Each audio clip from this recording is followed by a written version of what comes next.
Raghava Lawrence ரொம்ப பயந்த சுபாவம் கொண்டவர். சாயங்காலம் 6 மணி ஆச்சுனாலே போதும் அவர் வீட்டுக்கு ஓடி போயிருவார். அப்படி பயந்து போனவர் உடம்புக்குள்ள ஒரு பேய் வந்துச்சுன்னா அவர் என்னெல்லாம் பண்ணுவார். அதான் இந்த காஞ்சனா படத்துடைய பிளாட். கேட்கவே இன்ட்ரெஸ்டிங்கா இருக்குல்ல? இல்லையா?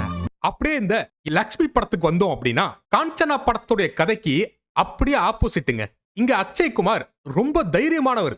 பேயாவது ஆயாவது எதுவா இருந்தாலும் ஏரியா பக்கத்து வர சொல்லு அப்படின்னு பஞ்ச் டைலாக் பேசுற ஒரு ஆள். இப்போ இந்த ஆள் உடம்புக்குள்ள பேய் வந்தா இன்ட்ரெஸ்டிங்கா இருக்குமா, இல்ல நம்ம ஆக்சுவல் ஸ்டோரியான ரொம்ப பயந்த சுபாவம் கொண்ட ஒரு ஆளு மேல பேய் வந்தா இன்ட்ரெஸ்டிங்கா இருக்குமா?